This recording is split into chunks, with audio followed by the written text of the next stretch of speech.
Today, I want to tell you a story that is wild and strange, like a fairy tale but real. It is called the Wolf Child Story. Once, long ago, people found a child who did not live in a house or a village or even near people. This child lived in the forest. The child walked on all fours, not like us. The child growled and howled instead of talking. The child's eyes were sharp, and the ears listened like an animal's. Can you imagine that? A child who runs faster than us, who can see in the dark, and who trusts the moon more than a lamp. At first, people were scared. They thought, how can a child live like this? But slowly, they realized something. The forest had raised the child, the wolves had been the family, the wild had been the teacher. This story is not just strange. It teaches us something. It tells us that love can come from anywhere. It doesn't always look the same. And it also makes us wonder, what is more powerful, the world of people or the call of the wild? Some say the wolf child never fully became like other children, but maybe that's the most beautiful part. Because sometimes, being different means carrying a secret magic no one else has. So when you hear the wolf child story, remember, it's not only about the forest and the wolves. It's also about us, about how strong, brave, and mysterious the heart of a child can be. Thank you. A child raised in the forest is a picture that feels both mysterious and magical, like something out of an old tale whispered around a fire at night. Imagine a little child, small and fragile, left in the middle of the wild where there are no houses, no soft beds, no gentle hands to hold them. Instead of hearing lullabies, they would hear the rustle of leaves in the wind, the growl of distant animals, and the endless songs of the forest. This child would not grow up with toys or storybooks, but with branches, stones, and rivers as their only companions. The forest would become the home, the ceiling made of sky, and the walls made of towering trees. Every sound, every movement, every shadow would be part of the child's world, shaping who they are without ever needing words. At first, you might think a child cannot survive such a life, but nature has its own strange ways of protecting those who belong to it. The child, crawling at first, would watch the wolves with wide eyes, learning how they move, how they stay low to the ground, how they leap quickly without hesitation. Instead of walking upright like most children do when they take their first steps, this child would press their hands against the earth and find balance there. Dirt would cling to their skin, leaves would tangle in their hair, and the earth itself would leave its mark. The forest would be the only teacher, showing how to climb over roots, how to crawl through thorns, and how to run with the speed of a wild creature. As days and nights passed, the child would listen to the wolves. They would not hear words, but they would hear meaning in every sound. The short bark of warning, the long howl that travels across valleys, the growls that speak of hunger, and the soft whines that carry comfort. Slowly, without even realizing it, the child would begin to copy these sounds. A cry would turn into a growl, a laugh into a howl, until their voice no longer sounded like the voices of ordinary children. The wolves would not treat the child as a stranger forever. They would sniff, watch, and test. Over time, they would allow the child closer, letting them eat scraps, letting them share warmth in the cold, and letting them join the pack in their runs. The forest would not seem lonely anymore because the wolves had become a family. The child would grow strong in this wild home. Muscles would form not from playing in a schoolyard, but from climbing rocks and racing beside the pack. Feet would become tough from touching the earth without shoes. Eyes would grow sharp, able to see movements in the dark that others would miss. Ears would pick up the faintest crack of a twig or the flutter of wings in the trees. Hunger would teach patience, waiting quietly for food. Danger would teach alertness, always watching, always listening. The forest was hard, but it also gave gifts: freedom, strength, and a closeness to life that no walls or doors could ever provide. The child's mind, too, would be shaped differently. Where other children might learn letters or numbers, this child would learn the hidden signs of the forest. The direction of the wind, the meaning of tracks in the mud, the way birds fall silent when danger is near. There would be no need for clocks because the sun and the moon told all the time needed. There would be no need for calendars because the seasons themselves wrote their story in the air. Everything the child knew would come from watching, listening, and feeling the world directly, without anyone to explain or soften it. Every tree, every shadow, every rustling branch would be like a book filled with secrets. The forest would whisper lessons about survival, about loyalty, and about courage. It would also whisper about loneliness, but even that would be softened by the sound of paws running nearby, by the warmth of bodies pressing close in the night. This child, raised by the forest, would not see the world the way others do. To them, the sky would not be just a ceiling of blue. It would be a living thing, stretching forever, carrying clouds that move like slow herds across the heavens. The ground would not be just dirt. It would be home, comfort, and safety, the place that gave food and shelter. The forest would be alive, a mother, a guide, and a protector. Walking, howling, and living like wolves is something almost impossible for most of us to imagine. But for a child who grows up surrounded by wolves, it is the only way of life they know. From the very beginning, every movement of the pack becomes a lesson, every sound a kind of language, every act of survival a path to follow. The child does not think of standing tall like humans usually do, because balance feels more natural with hands on the ground, knees bent low, and the body close to the earth. Running on all fours is faster, safer, and more familiar. The muscles of the arms and legs shape themselves to this rhythm, stronger from constant use, quick from endless practice, and always ready to leap or crawl when needed. To the wolves, this strange little creature becomes less strange because it copies them so perfectly, moving in unison with the pack, sharing in their speed and their silence. When night falls and the moon rises, the wolves tilt their heads back and sing their long, haunting song to the sky. At first, the child may only listen, feeling the strange vibrations in the chest and the echo rolling through the trees.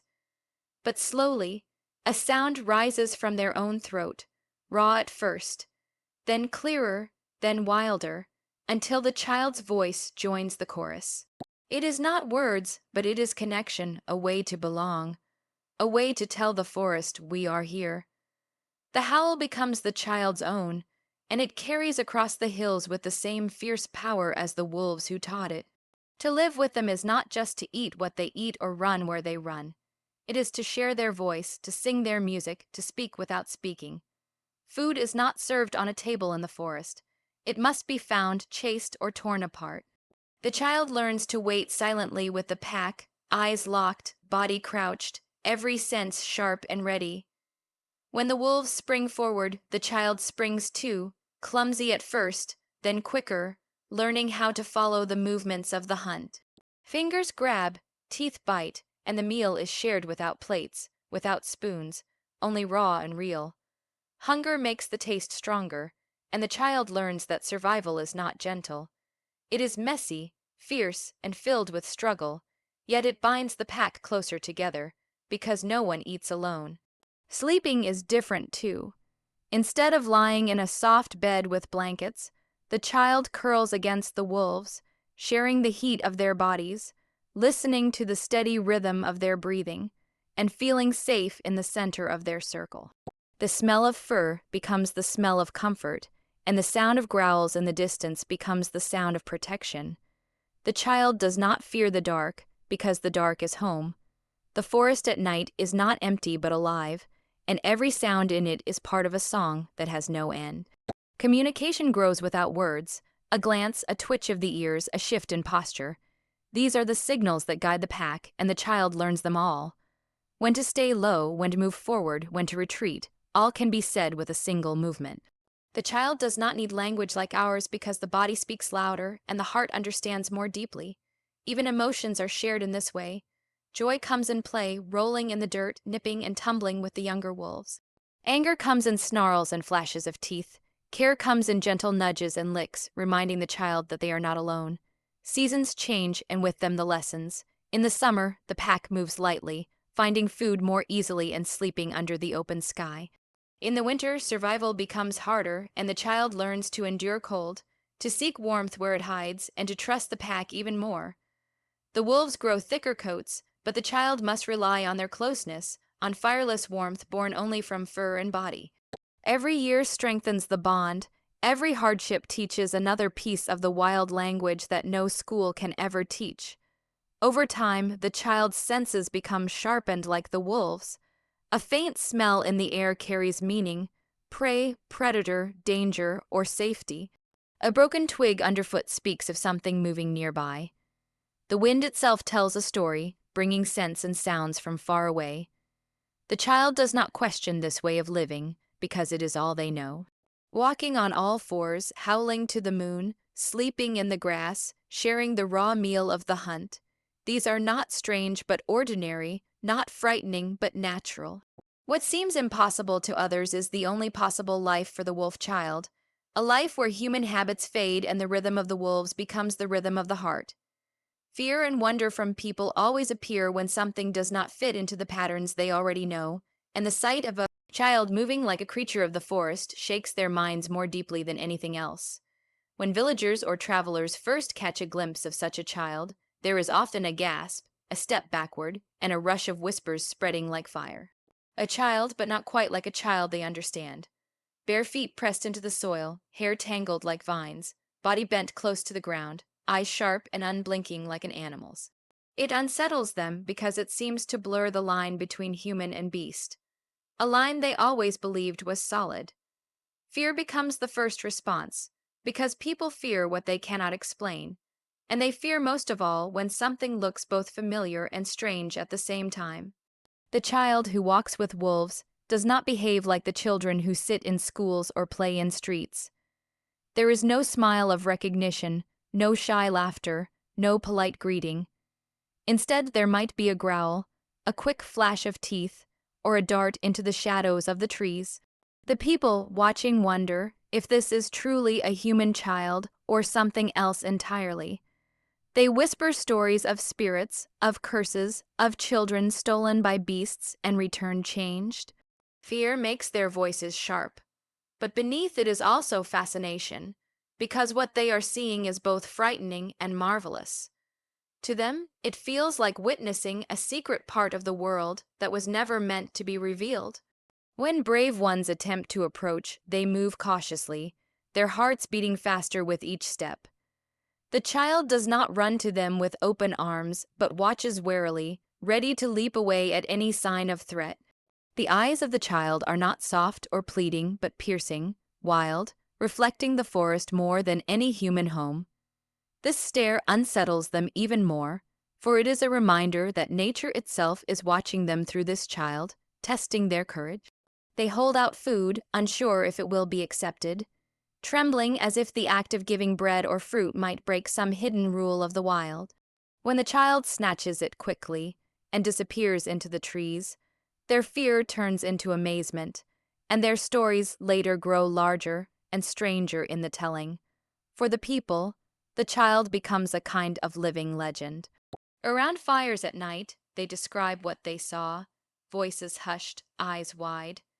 Some insist it was a warning, a sign that humans should never wander too far from their villages. Others say it was a miracle, proof that even in the harshest places, life finds a way to nurture its young. The fear is always there, woven into their words, but wonder shines through as well, because deep down they are amazed that a child could survive at all in such a place without beds or walls or spoken language. It challenges everything they thought they knew about what it means to grow up, and about the limits of the human body and spirit. Children listening to these tales imagine themselves in that place, running free with wolves, their hair streaming in the wind, their voices joining the howls under the moon. For them, the fear is less heavy, because imagination softens it into a dream of adventure. For the adults, however, the fear lingers longer, because it touches on questions they would rather not ask. What would happen if one of their own was lost to the forest? And what if the forest did not give them back the same way they were before? The wonder is real, but it carries a shadow, because it reminds them that the border between their safe world and the wild world is thinner than they like to believe. Those who dare to follow the child deeper into the trees often find their fear growing with every step. The forest grows thicker, darker, more alive, as if it does not want them there. The howls of the wolves echo around them, not close enough to see but close enough to feel in the bones. And then, in the midst of it all, the child appears again, moving with the pack, no longer separate, no longer an outsider but one of them. To see this makes the people shiver, because it is proof that the child has crossed into another life, a life not shaped by human hands, but by the raw embrace of the wild. Wonder grows heavier in that moment, because they are witnessing something rare, something that seems both impossible and undeniable. Fear and wonder wrap around each other tightly in the hearts of those who see the wolf child. The fear comes from strangeness, from the loss of what they believe is normal, from the reminder that nature can still shape humans in its own way. The wonder comes from awe, from the beauty of survival, from the sight of freedom lived so completely that it makes their own lives feel smaller. The people cannot decide whether to run from it or to keep watching, and so they do both, retreating with their bodies but holding the image in their minds, speaking of it again and again as if retelling the story might help them understand what they felt in that moment. Love and family can be found anywhere, even in places that seem too wild, too dangerous, or too empty to hold such gentle things. For a child who has no cradle, no mother's lullaby, and no father's guiding hand, the forest becomes the world, and in that world the wolves take the role of protectors, companions, and teachers. Their love is not shown with words or with gifts, but with presence, warmth, and acceptance into their circle. It may not look like the kind of family most people know, yet it carries the same strength, sometimes even stronger, because it is woven from survival, trust, and closeness that must never be broken. When the child is small, weaker than the rest of the pack, the wolves do not always push them away. Instead, they allow space near the warmth of the group. The mother wolf might nudge the child closer with her nose, sharing the heat of her body, letting the child feel the steady beat of her heart. Food, though fought for and scarce, is sometimes shared, a scrap pushed toward the little one who cannot yet keep up with the hunt. These small acts are more than kindness. They are signs of recognition, of seeing the child not as an outsider, but as someone worthy of care. Love in the forest is practical, but it is also deep, expressed not in promises but in actions that keep another alive. The pack itself is a family, bound by loyalty that does not break even under hunger, cold, or threat. Each wolf has a place, and within that order there is safety. The child learns these unspoken rules, senses the rhythm of giving and taking, of watching out for one another. In time, the wolves allow the child to run with them, to share in the chase, to join in the restless energy of the hunt. In those moments, the child is no longer alone but part of something greater. A family that does not ask for words but demands courage, loyalty, and presence. The love of the wolves is fierce, and it is a love that accepts no betrayal but rewards belonging with a sense of home that nothing else can provide. Family is also felt in play. Young wolves tumble together, biting softly, rolling in dirt, testing their strength without harm. The child joins in, laughing not with sound but with movement, feeling joy ripple through the body like sunlight. These games are lessons too, teaching balance, agility, and the closeness that comes from shared happiness. It is in play that the child feels truly accepted, treated not as a fragile outsider, but as one of them, equal in spirit if not in form. The warmth of that acceptance is love, pure and wordless, something no one can take away. In times of danger, family reveals itself most clearly. When predators draw near or when strange noises break the night, the pack closes in around the child, bodies forming a circle, eyes gleaming in the dark. The wolves do not hesitate to defend what is theirs, and the child, tucked within their protection, feels the unspoken truth. To the pack, they are not just a visitor, they are part of the whole. Fear fades when surrounded by such guardians, and in its place comes trust, a bond that is as powerful as any tie of blood. Even the smallest gestures carry meaning.